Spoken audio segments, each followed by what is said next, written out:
Ang programang ito ay rated SPG. Striktong patnubay at gabay ng magulang ang kailangan. Maaaring may masiselang tema, lengguwahe, karahasan, sexual, horror o droga na hindi angkop sa mga bata. Sa mga trauma ni Lynette ay talagang nag-udyok ito sa kanya ng medyo may pag-iisip na iba-iba ang pumapasok sa kanya.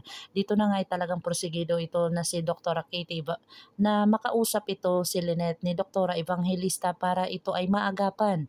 Dito na nga ay nakumbinsi nila si Lynette para makausap ito at nalaman nila ang depresyon na nangyari dito kay Lynette. Dito na talaga sinamahan ni Chang Susan itong kanyang pamangkin na si Lynette kung saan gusto niyang sabihin dito kay Annalyn.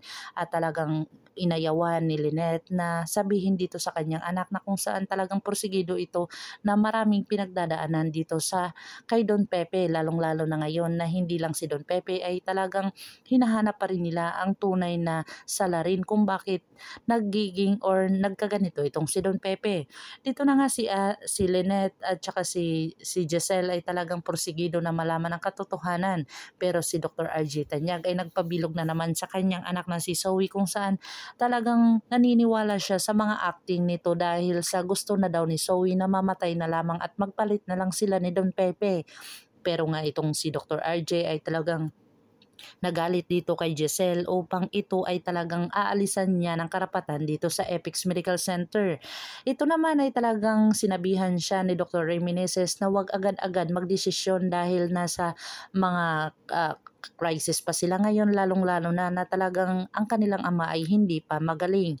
Dito na nga ay talagang nakinig itong si Dr. RJ Tanyag upang ito ay pinagsabihan ni Dr. Ray Meneses dahil sa mga ginagawa niya dito sa kanyang kapatid na si Giselle at talagang porsigido lang naman itong si Giselle na malaman ang katotohanan kung sino talaga ang may kinalaman dito sa kagagawan sa kanyang papa.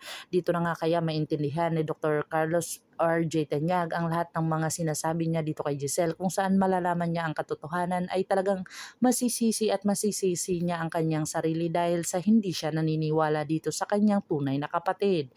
Dito na si Dr. Lindon ay talagang napaka-caring dito kay Annalyn. Dito na nga dinalhan niya ng unan at para ito ay makahiga man lang dahil nakikita niya dito si Dr. Annalyn na wala pang tulog at masyado pang stress sa kanyang mga iniisip, lalong-lalo na ngayon na wala siyang kakampi at wala siyang karamay. Dito na nga ay talagang care na care sa kanya si Dr. Lindon at talagang dinadamayan ito ni Dr. Lindon itong si Dr. Annalyn Santos. Dito na nga ay talagang nagulat siya sa isang babae na kung saan kilalang-kilala siya nito at kilala daw niya itong si Don Pepe.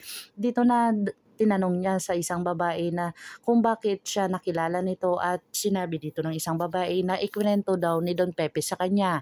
Dito na nga nakasalubong ng isang babae itong kanyang tita Giselle at sinabi niya dito na talagang kung napaso niya itong isang babae ng 30° Fahrenheit ay talagang magbabayad siya ng malaking halaga.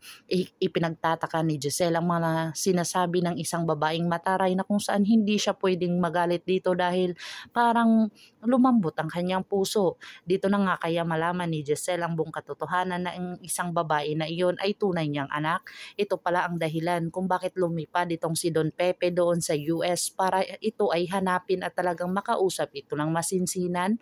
Pakakabangan natin ang mga susunod pa na episode na itong Abot Kamay na Pangarap. If you like my story, please like, share, and subscribe para ma-update po kayo sa mga susunod pa. Yan lamang po at maraming salamat.